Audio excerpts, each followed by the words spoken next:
Mr. President, I don't think you're going to have a problem with North Carolina. I think they love you here. And you know, Kamala should be here. She shouldn't be anywhere else. And they're missing $1 billion that they gave to migrants coming into our country. Some of them are murderers, some of them are drug dealers, some of them, many of them. 13,099 murderers came into our country during their 3.5, and we're missing $1 billion they gave them to the migrants that came in. And now we don't have the money, we'll do it. But they don't have the money to take care of it. That's why they're giving you lousy treatment in North Carolina in particular. And we don't like that, so we're going to let it be known. And they have to get a lot better, because people are not happy. Well, you're absolutely right, Mr. President. And before we start with that town hall, I actually wanted to mention that one of your friends here is Silk. Silk, are you here? Where are you at?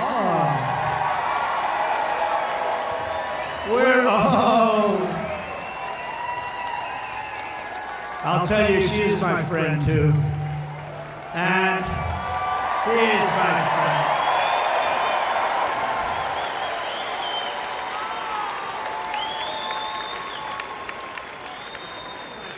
Oh, wow. Hey, North Carolina.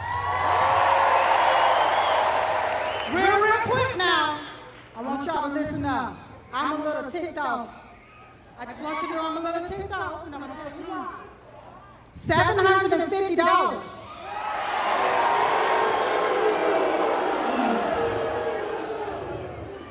Where American tax dollars is being used to fund illegal aliens into our country. And these illegal aliens didn't pay one dime or one red cent into our system. And all Kamala Harris and Tampon Timmy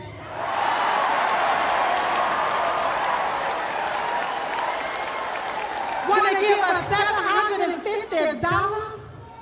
Listen, you all, we only have one choice. One choice, and that's President Donald J. Trump.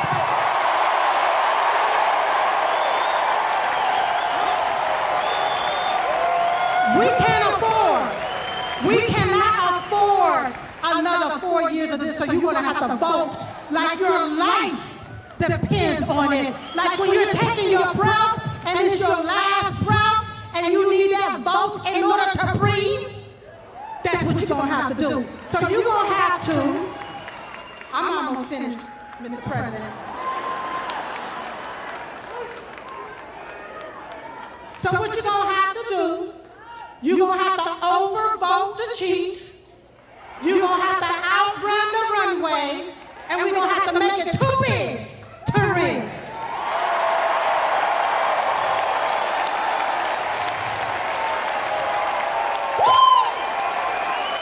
Now I can feel Diamond rising up in me. Because you have to vote right so you won't get left again. Vote red, R-E-D, remove every Democrat.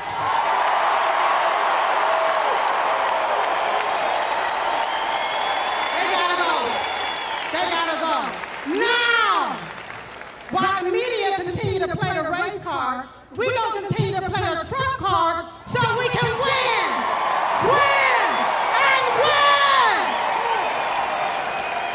Thank you, everybody. Thank you.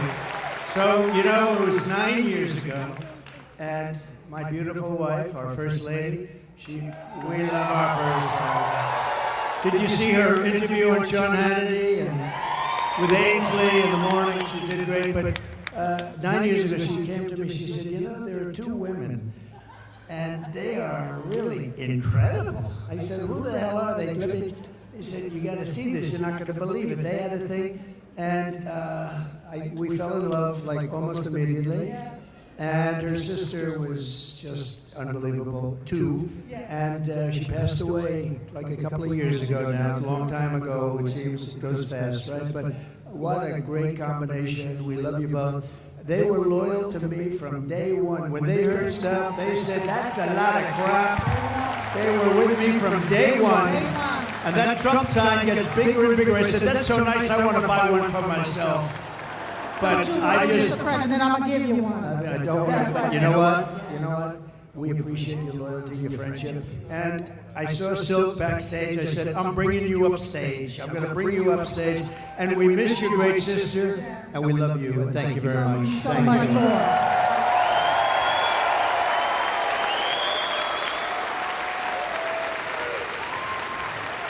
Thank you. Thank you.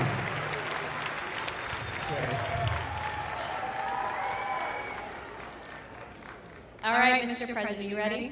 Yeah, I'm going to be very careful with these. Yeah, it's a little bit. These seats weren't designed for me, exactly. All right, Mr. President, our first question comes from Allie. She was one of the residents here in North Carolina that was directly impacted by the hurricane, and it destroyed her community. Allie, where are you at?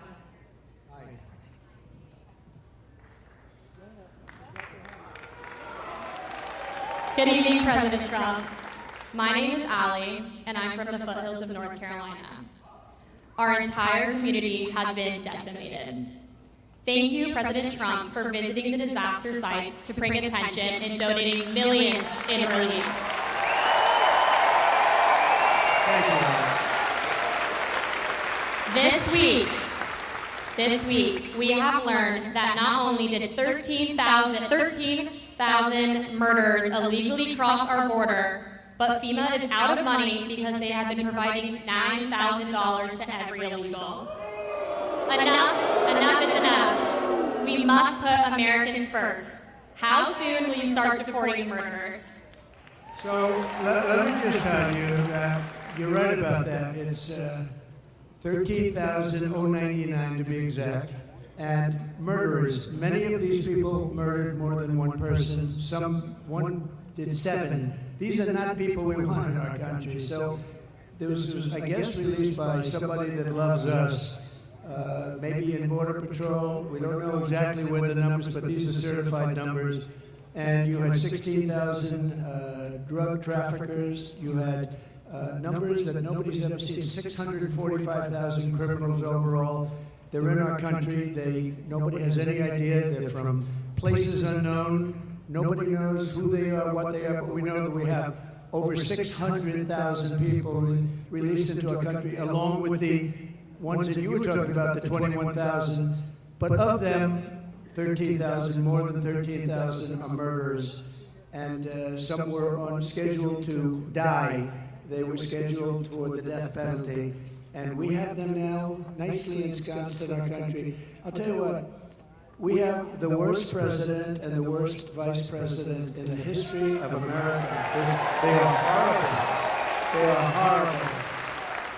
That could happen, and just the concept of open borders doesn't make sense. You know, we built 500 miles of wall more, and we were going to add another 200, much more than I said I was going to do. And that's why we had the best numbers ever. Oh, the chart. So you know the chart. My favorite chart, Allie.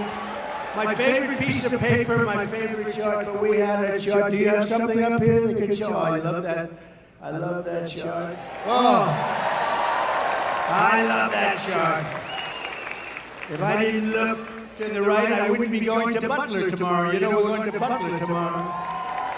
If I didn't look over, so, no, but that, if you look at the chart, at the arrow on the bottom, that shows the lowest number in the history of our country. That was the day I left office. And these clowns took over, and what they've done to our country, between that and so many other things, what they've done to our country. But, you know, I view inflation was the worst we've ever had, I think. They say, oh, it was only 48 years. Somebody, one of the fake news back there, they corrected me one time. They said, no, 48 years, oh, okay. But it wasn't. I believe it was the worst that we've ever had. And that's been one of the big problems. But to me, and I know you talk about the bad economy, you talk about all of the costs, and the cost is so bad. To me, the worst is the border. Because it's like, what they're doing is they're destroying our country. And it's not easy. We're going to get them out. We're going to have the largest deportation in history. I'm not proud to say that either. But it's a tough thing to do. And we're going to get, Anna, we're going to get the criminals out. We're going to start with the worst of them, and we're going to get them out. And you know what's going to help us? Local law enforcement. Local law enforcement. They're going to be great. They know their names. They know their serial numbers.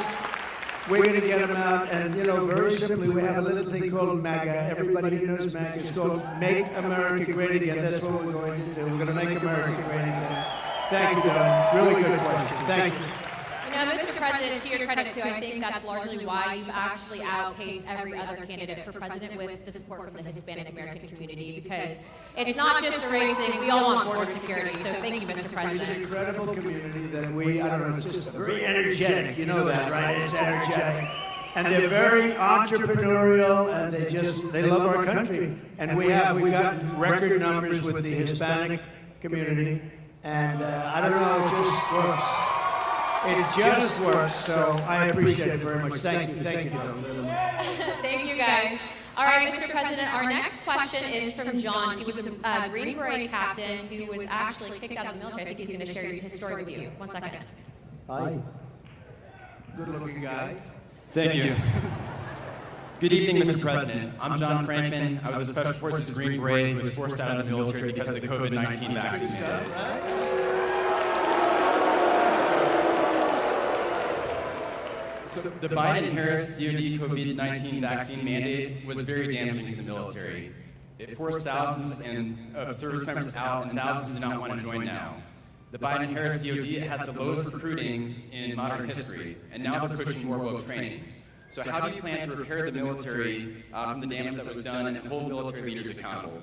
So I want to have them come back into the military with pay, and, you know, they've been talking about that, but it never happened. They never did what they said they were going to do. There should have never been a mandate. That should have never happened. You should have been given choices, as we say. We want choice in education, and we want a choice there, too. And that should have never happened. And, you know, we've lost some of our best people in the military, too. Did you leave? Did you leave? Did you ever take the vaccine? I never did, sir. So you wanted a choice, yeah. Would you go back in if they were able to? As long as there's accountability, potentially. Yeah, no, there would be accountability, is right. They're going to will fire their asses. We don't want to lose this guy. He's central casting. We want to get him back in. Yeah, we're going to take care of it. I hope you do come back, or I hope you do very well outside, to be honest. Wherever you are, I just want you to do well. But we're going to get a lot of people coming back. They should have never had the mandate. The mandate was a big mistake, and they treated people terribly, terribly. Okay? Thank you very much. Great. You look great. Thank you. We lost a lot of great people. Also in other, you know, in police forces, I mean, a lot of people were forced into doing things they didn't want to do. But I love that question. That's a great question. Thank you very much. I also, too, if I could, Mr. President, I don't think I told you this story yet, but actually we've had some of our friends that had been deployed, and one of our friends actually was shot pretty badly and ended up going to Walter Reed. And to put it in perspective, there's a lot of politicians that will take photos with the military, but they don't care. But President Trump actually went privately, didn't ask for a photo opportunity, and he said thank you to our friend that had been shot in combat at Walter Reed. His heart's in it. He loves our community. When I say that he has your back and he needs to make sure that they're accountable, he will.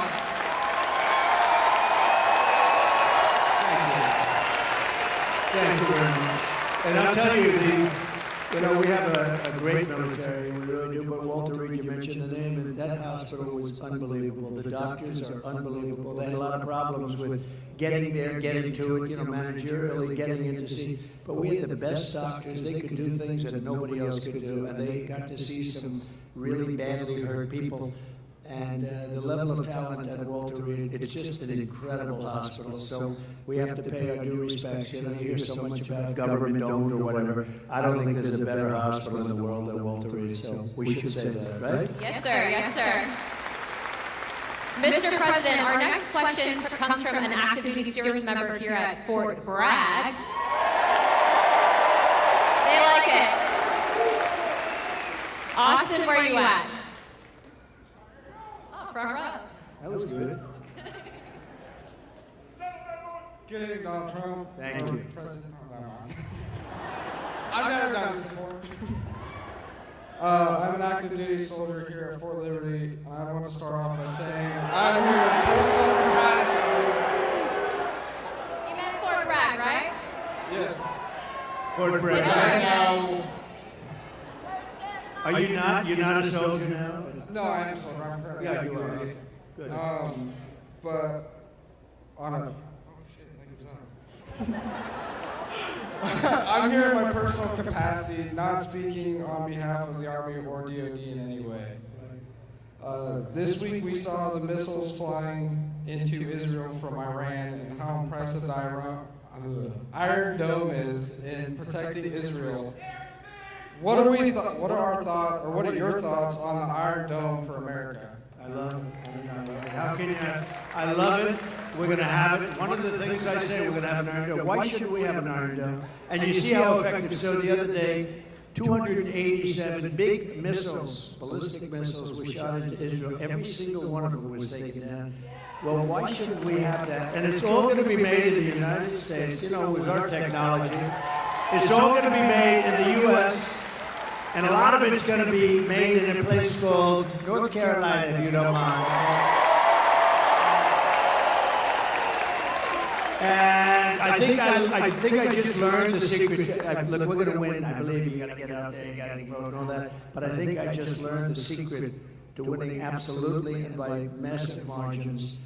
I'm going to promise to you, as I said at the beginning, that we're going to change the name back to Fort Bragg, because I think when that word gets out, I just see this great-looking soldier just accidentally said Fort Liberty, and he got almost booed the hell out of the place. That was not good. Anyway, I believe it's absolutely something that we want to have for safety. We're a target for a lot of different places. I listened to Biden yesterday. You know, since I went under the wing, I used to go under the wing of the aircraft. Nobody ever did that before. I did it. All of a sudden, Biden started. But he only takes like a half a question. Usually can't answer it. But they asked him, what do you think about Iran? Would you hit Iran? And he goes, as long as they don't hit the nuclear stuff. That's the thing you want to hit, right? I said, I think he's got that one wrong. Isn't that the one you're supposed to hit? I mean, it's the biggest risk we have. Nuclear weapons, the power of nuclear weapons, the power of weaponry. You know, I rebuilt the entire military, jets, everything. I built it, including nuclear, and I hated to build the nuclear, but I got to know firsthand the power of that stuff, and I'll tell you what, we have to be totally prepared. We have to be absolutely prepared. But when they asked him that question, the answer should have been, hit the nuclear first and worry about the rest later. And that's what they should. If they're going to do it, they're going to do it. But we'll find out whatever their plans are. But great question. Thank you very much. Thank you. Thank you, Austin. Mr. President, I don't think you get enough credit for what you did with the Abraham Accords. I mean, that really was historical. I agree. But realistically, because of the failed foreign policy out of this current administration, we are on the verge of World War III. When you get back in office, what are you going to do to change it? So a lot of things are happening very fast, and you know we could end up in World War III before we get there. The way it's going right now, look at Russia with Ukraine, that's a disaster. Look at the Middle East, it's exploding all over the place. And we have people that, look, we have a president that spends most of his time on the beach sleeping. I never saw a guy could sleep in front of a camera. Does anybody think of it? I don't sleep that much. I toss and turn, I think. I'm always thinking. You ever do that? You're sweating, you're thinking, and you're trying to figure out how to beat this one, that. Look, how to make our country great. But I toss and I turn. This guy just falls asleep on the beach like there's nothing to it. I wish I had that ability. That's one ability he has that I do not have. And I wouldn't mind having it. I could use a little extra sleep. But we are going to do things with our country. We just have to be respected again. You know, Viktor Orban, he's, the fake news, a lot of fake news back there, by the way. But the fake news, they call him the strong man. He's the head of Hungary. And we have, and he's a very strong guy, very tough guy. But I mean, more than anything else, a very smart guy. And they said, why is the world blowing up? You have the Middle East is blowing up. You have Russia, Ukraine. That could lead to catastrophe. You talk about nuclear weapons. That could be a total catastrophe. Why is it? He said, if you put Trump back in the White House, it's all going to end. You're going to have peace. You know, we had 4 years. We didn't have any wars. We didn't have any terrorism. We didn't have anything. And I won't tell you exactly what he said. Maybe I will.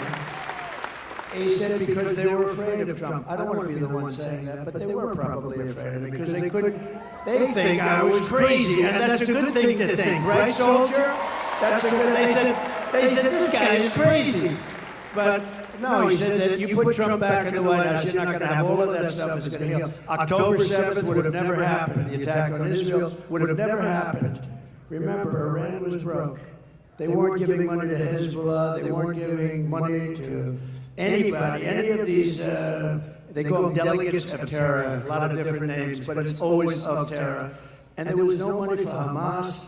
And now you look, you know, because you were such a big part of it, we had no attacks, we had no terrorism, we had no nothing. For 4 years we had, and I wanted to talk about it during the 4 years, but that's never smart, right, Robert? That's never smart to do. So I didn't, but I talk about it a lot now. We had no attacks, we had none of this stuff going on. We defeated ISIS, by the way. We took ISIS, we defeated them in 4 weeks. It was supposed to take 5 years. I rebuilt the military, and we had a military, and we have great generals, not the television guys, by the way, the real generals. I'm talking about like Raisin Cane, General Raisin Cane, you know who that is. But we defeated ISIS quickly. It was supposed to take 5 years. We did it in 4 weeks. We have a great military, and we have a military that's not woke. You may have a few people on the top that are woke, and we're going to get rid of them so damn fast.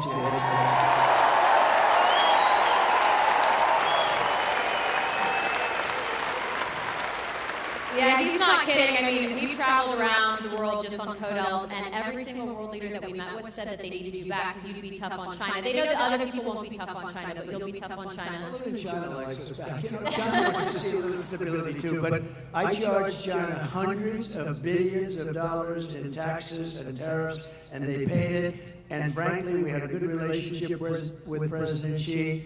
But they paid hundreds of billions of dollars. No other president got them to pay 10 cents. Not literally, not 10 cents, but hundreds of billions of dollars. And you know what? More importantly, they respected your country. They don't respect us anymore. They respected your country, and they'll respect us again. Amen, sir. Peace through strength. Our next question is from Sarah. Sarah is a VA advocate. Sarah, where you at? Oh, perfect. Hi, Sarah. Good. We're working now. As you know, we talked about Walter Reed, sir, and I'll just say my husband is one of the most catastrophically wounded surviving service members, and you visited with him there many times. Wow. And this past July, you saw him in Charlotte. Yes, sir. Is he here? No. Not tonight, but you just saw him this summer, so he was so happy to see you this summer. Yes, sir. Yes, sir. But I want to talk about all the advancements you made for community care, and you empowered veterans to choose their own providers.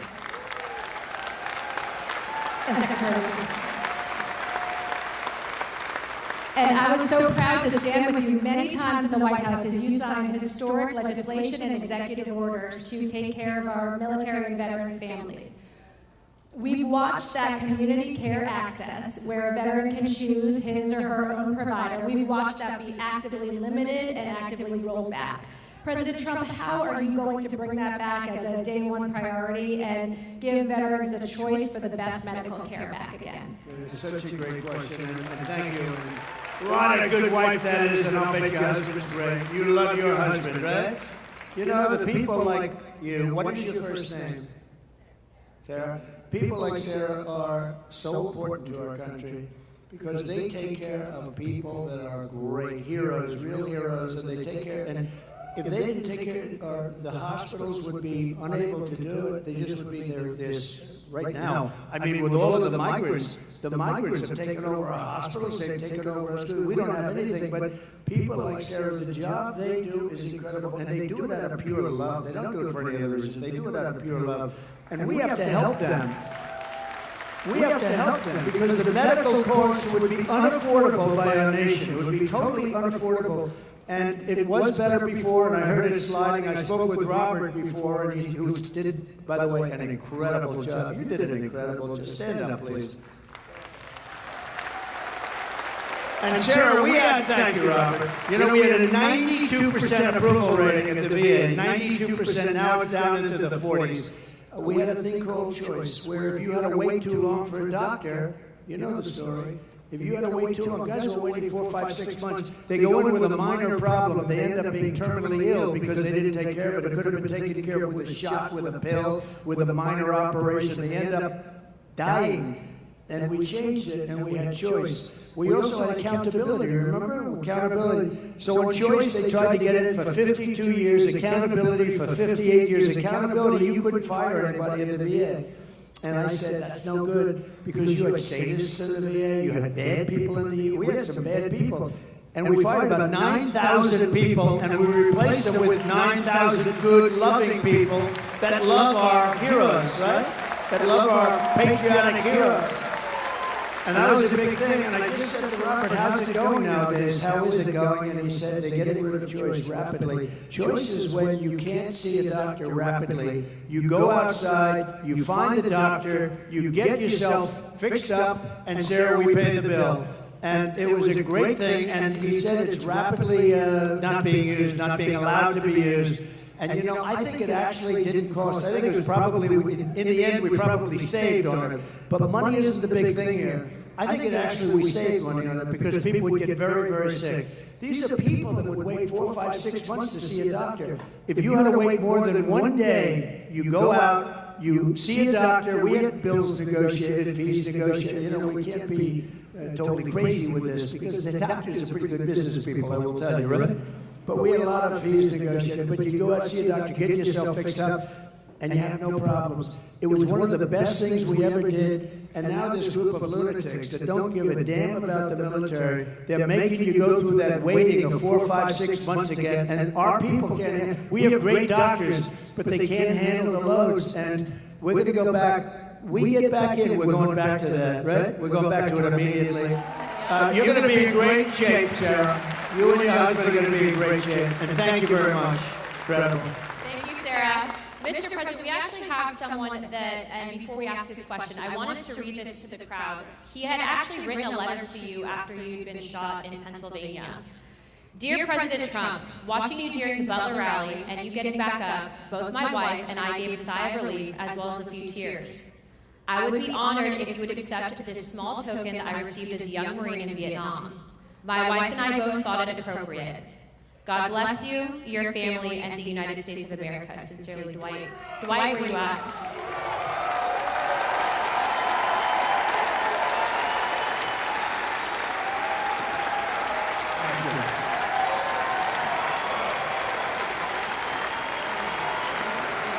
Oh, it's like a check. It's a check, it's cash. For those of you who may not know, Dwight had given President Trump his Purple Heart. That's right. That's right. I couldn't think anybody more deserving of the Purple Heart. You took it, you laid down there, you got back up, and the first words out of your mouth was fight, fight, fight.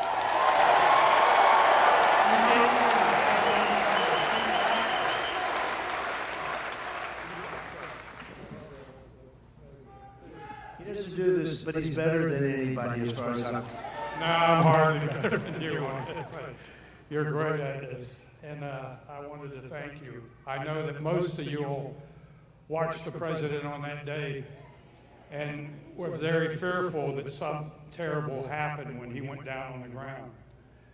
But it was such a relief. Our hearts were so filled with joy because we saw what happened. And it was a minor wound, but it was close to being a terrible. You know, We were really. I said, how does it, why was there so much blood to the doctor? And bleeding like crazy. This is a little fact, some of you might have heard this, but you get hit in the ear, and it bleeds more than any other part of the body. So I didn't mind being hit that way. I don't want to be hit that way. This way. If I didn't make the turn, I would have been hit the other way. That's no good. That would not have been too good. But it is true, and I got very lucky. And maybe it wasn't so much luck. Maybe there's something else, right? Maybe there's something else up there. But that's great. Thank you. You also took the time out to write me a beautiful letter and gave me a challenge coin. I never expected that from the President of the United States. Well, Thank you this very was a much. great honor, and I remember it very well when you gave it. Yes, I will. Really, thank you. I served as a Marine in Vietnam, proudly served as a Marine in Vietnam. And thank you very much.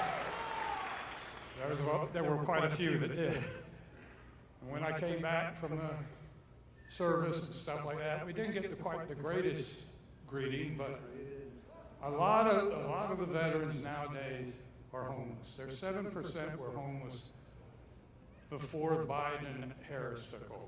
Now there's 14%.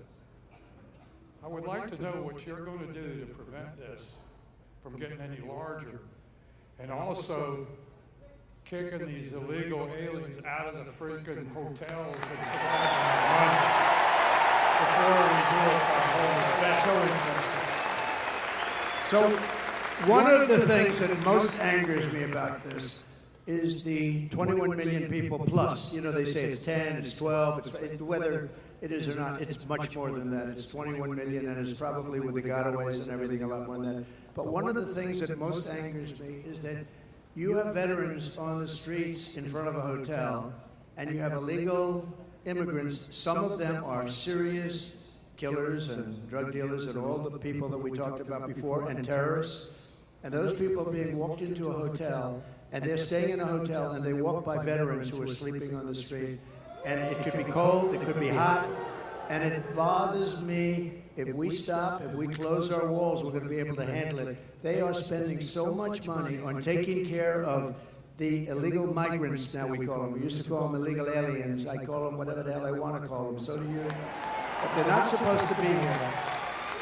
And we're going to close the wall. First day, we're going to do a couple of things. First day, we're going to drill, baby, drill, and we're going to close the wall. We're going to close it up. And we will be, we're going to have to take people out. We cannot have killers. Do we agree? Does anybody want to leave the murderers, the drug dealers in our country?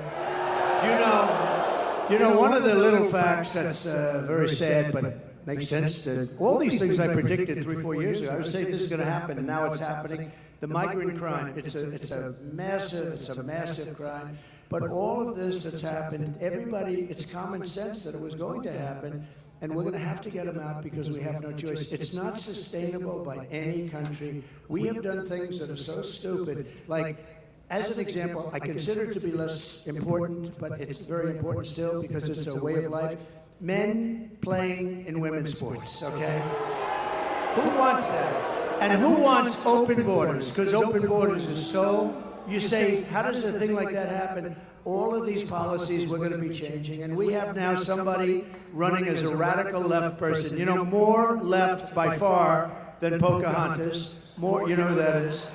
More left by far than crazy Bernie Sanders. She's more left, and we can't have it. So we're going to take care of your people and your friends. You get a lot of friends out there that don't have a place. And we're going to do it, and we're going to do it faster. We're going to put money to it. First of all, we're standing on the greatest power. It's called liquid gold. We have more than any other country. We don't use it. We get oil and gas now from Venezuela. Do you believe it? We're going to take our own, and we're going to make a lot of money. So we're going to make a lot of money. We're going to take care of our veterans properly. We're not going to have that happen anymore. Okay? Thank you, Dwight. Beautiful guy.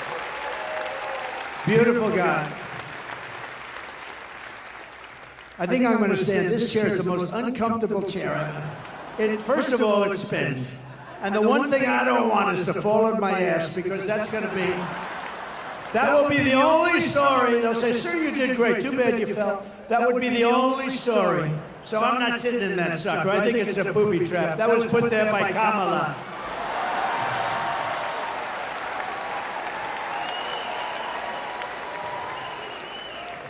That brings me to my next question. So you're talking on immigration and border security. So we all know that that's tied to national security. And the one thing that ticks me off is you have Kamala Harris, who runs on the fact that she's a minority woman. But yet she's done nothing about the 300,000 migrant children that have gone missing. Just real quick, how many parents are in this room? How many women are in this room that support Trump? As mothers, grandmothers, sisters, wives, would you ever tolerate children being trafficked? If you were in Kamala's position, wouldn't you have stopped that?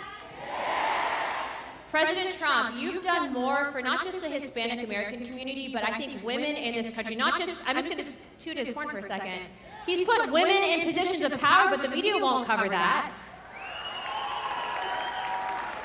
They won't because it doesn't fit their narrative. They want women to hate him, but guess what? We don't hate him, we love him, don't we?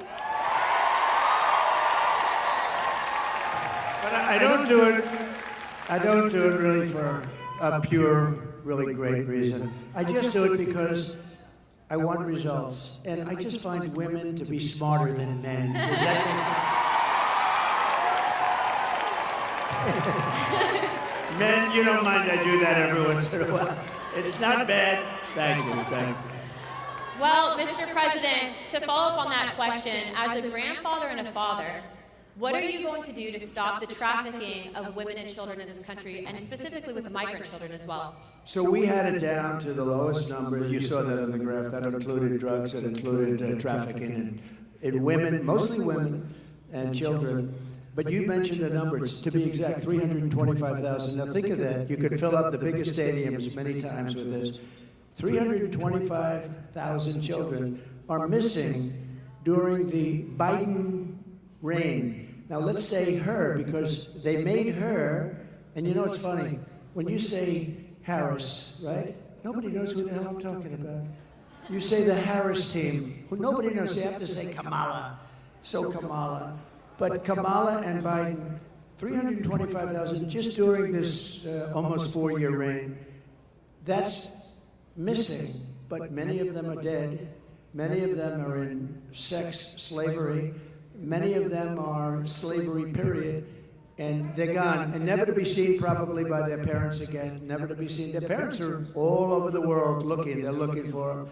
And what we've done here is so horrible. 325. Can you imagine if that were me, where they were missing? This would be the biggest story. The fake news media never talks about it. You know what they're not talking about? And you know, Anna, you know what they're not talking about? They're not talking about something else that's very important.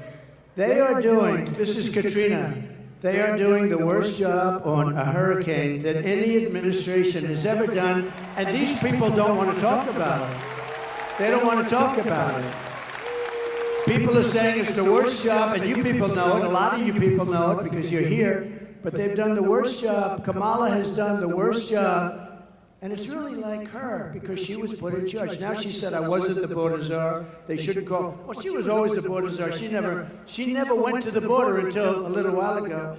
And then she made a speech like, I'm going to start getting very tough. Why didn't she do it 4 years ago? You know, you could always say, why didn't? And all she had to do is leave our policies. We had Brandon Judd, we had Tom Homan, you know Tom Homan, you see him a lot, he's great, like Central Casting, he was great. All these people are great. We have great people there right now, but we have some tremendous people. And you know, it's interesting with Border Patrol and ICE, it's really easier for them not to do their job, but they love the country. They really want to do the job. They're so disgusted when they have to let people, and you look at some people, you know they're criminals, and they have to let them go walking right by into our country. Now, we're going to straighten it out. It's going to be straightened out right. But 300, remember this number, 325,000 children are missing. That means many dead are missing during this administration. And that's almost unthinkable, and I can just imagine if that were us, it would be the worst story. They never talk about it. And the other story they don't talk about, and I'm doing this because we're on all that television, look at all that television. The other story they don't talk about is what a rotten job they're doing in North Carolina and other places with respect to the hurricane. They are doing a terrible job.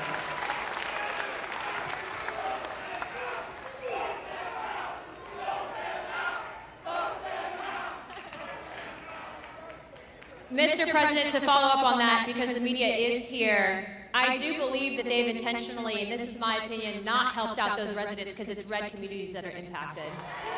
Let's call a spade a spade. Do your job and do better. Anna, one thing. So Elon Musk, we all love Elon, you know, Elon. We have to take care of our brilliant people. We don't have too many of them, right? There aren't too many brilliant people.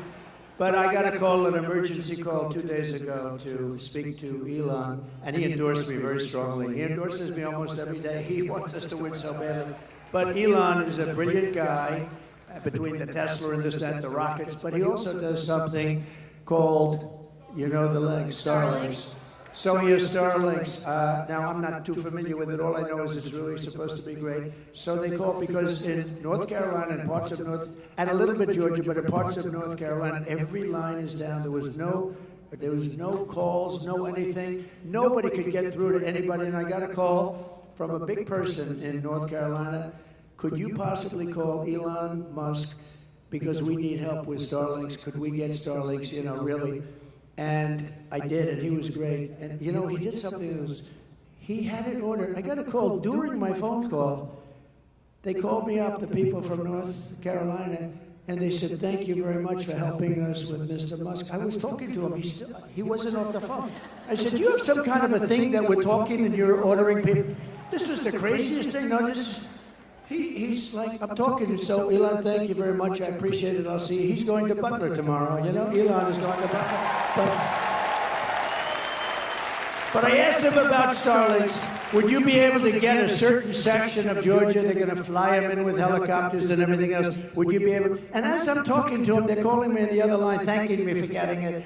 So I got to ask him what the hell that was all about, right? He's probably got some little contraption that he's going like this as he's talking to him. He's incredible, that guy, I'll tell you. But he got a tremendous for Georgia and for North Carolina, the Starlinks. They got here's the one thing they have to do. They have to distribute it. They have to get it out there. He got it here, but they have to get it out there. They're not getting it out. That's FEMA. They've got to get it out. So important. But he's really done a great job, so we appreciate it. Thank you, Mr. President. Thank you for all you're doing continuously. Our next question is from Pete, who is a Marine Corps veteran, and his question is going to be covering the withdrawal of Afghanistan. Pete?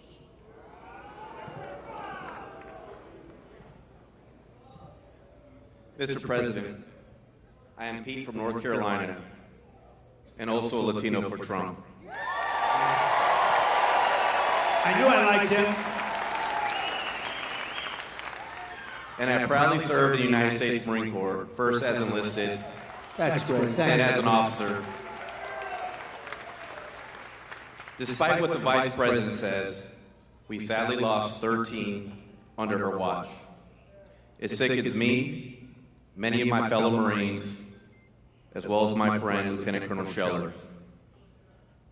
There has been zero accountability for the terrible withdrawal. What will you do to make sure we have accountability for what happened? Okay, it's great. It's like, I know more about that subject than any subject we spoke about, because I think it was the most embarrassing moment in the history of our country. There was never anything. I don't think Putin would have gone in and invaded Ukraine if that didn't happen. He saw that. He said, hey, these people are stupid people. They're idiots. And, you know, they only respect power and force. When they saw that, by the way, if I were president, Putin would have never done it, period. And you would have never had the attack, and you wouldn't have had inflation, and you wouldn't have had the problem that we're talking about. Because, you know, I had it down to 5,000. I was getting out. They were there for 20 years. But a couple of things were done wrong. Number one, they should have kept the military base, right, Bagram? So you have a military base, one of the largest bases in the world. We left it. It's 1 hour, forget about Afghanistan, it's 1 hour away from where China makes its nuclear weapons, okay? You gotta keep that, and they didn't. They fled, they left. We had, as you know, 18 months. I called up Abdul. Abdul is the head of the Taliban. That's the ones that do the shooting, okay? Not the Afghans. It's called the Taliban. And the press said, why would you call him? Because that's where the shooting is. And I called him up. We didn't have, I was nasty. We didn't have one soldier killed, because they were killing a lot of our soldiers, the snipers, and a lot of them with the Obama-Biden administration before I got there, and a lot of them. And I called them up, had a rough call. And after that call, we didn't have one soldier killed for 18 months. We didn't have one soldier shot at for 18 months. And then we had a terrible election. We're not going to let that happen again. We can't ever let that happen again. We're not going to have what a shame that was. But we had an election, and these guys took over, and it all started up again. And what they did with that withdrawal was so bad. Number one, we lost 13 great soldiers, and as you know, I know the parents of a lot of them, but we lost the soldiers. We left $85 billion worth of equipment behind. We left Americans behind. Everything was wrong, and we embarrassed our country. I really mean, I think it was most embarrassing. The one thing you do is you take the soldiers out last. Okay, they took the soldiers out first. A 5-year-old child would tell you that. The other thing you do is you fire every general that was involved in that case because those guys were incompetent. And you haven't heard the last of that, I promise you. You have not heard the last of it. What a terrible thing that was. Worst, one of the most embarrassing, me as a person that loves our country, that was the most embarrassing moment in the history of our country, in my opinion. Thank you. We're gonna take care of that. I gotta get back in.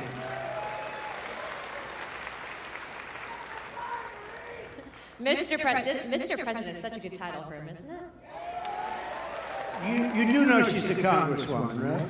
And a highly respected one. She's actually a killer with her husband and the most beautiful baby you've ever seen backstage. But she's a congresswoman from Florida, and I have to say she's a highly respected person. Thank you, Mr. President. Thank you. Mr. President, our next question is from Terry in regards to military pay, and Terry is from the 82nd Airborne.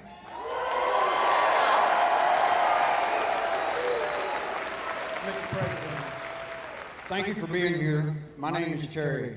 I have had the honor of serving with the mighty 82nd Airborne. I'm also a proud member of the Lumbee tribe. The largest tribe in North Carolina. We have one of the highest percentage of military service in the nation, a higher percentage of the overall population. My question, sir, is about military pay. You provided the largest pay raise in history to our military.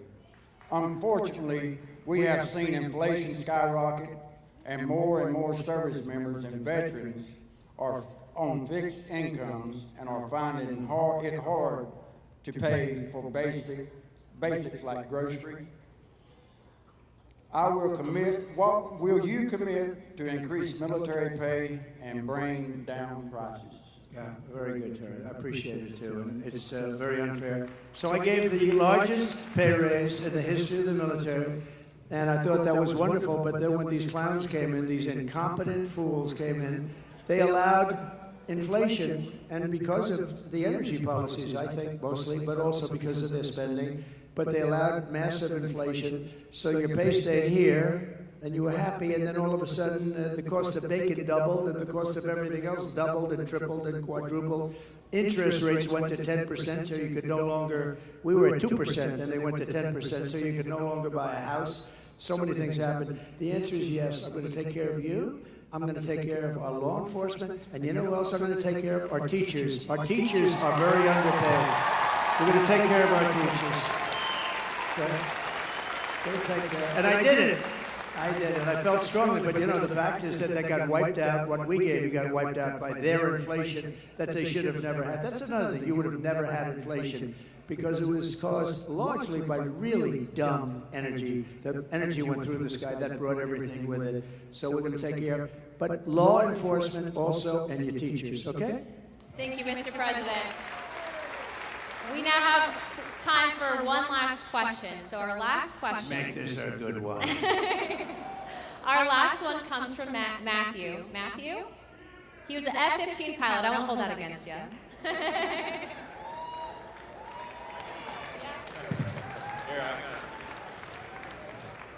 Mr. President, first off, I want to speak on behalf of everyone here and say thank you for taking time tonight to speak with our troops. Thank you. Thank you very much. We got a lot of good-looking men in this audience, don't we, huh? And a lot of good-looking women also, by the way. Thank you very much. Okay, go ahead. I'm going to revisit something you've talked about already. My name is Matt Lohmeyer. I was an Air Force F-15 pilot, and I was a commander in your newly created U.S. Space Force. I am also the first veteran of the Space Force because under the Biden-Harris regime, I was fired from my command and lost my pension for criticizing DEI trainings that were rampant in the military. Those trainings are still dividing our troops, and thank you for saying you would fire those few woke generals who are a big problem. They're gone. I'm going to suggest that it might, in fact, require ongoing oversight and a persistent, consistent, watchful eye within the Pentagon to ensure this monster never returns to the Defense Department. Will you consider establishing a special task force, office, or position to ensure that these monsters never return to the Defense Department? You know what I'll do? And I'm pretty good at this stuff. Sometimes you get it wrong. I'm going to put you on that task force. I think it's good. Not going to do better than that. I'll put you on. Make sure you get it. Beautiful.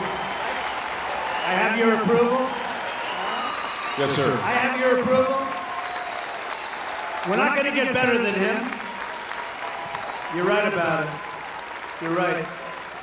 So thank you. I'm cut.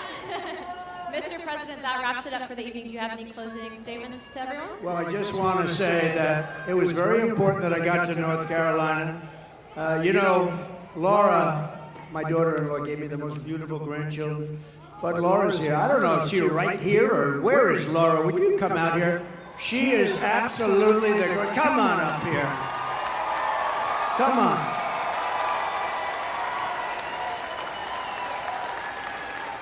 She comes from right around here, and she loves this state. And you better be careful because I'm going to blame her if anything happens in this state. That's true. But we're going to win North Carolina, are we not?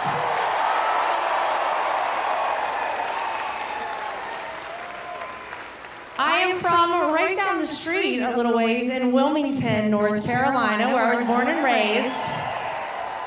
And I know I don't even have to ask this audience this question, but are we ready to send Donald J. Trump back to 1600 Pennsylvania Avenue?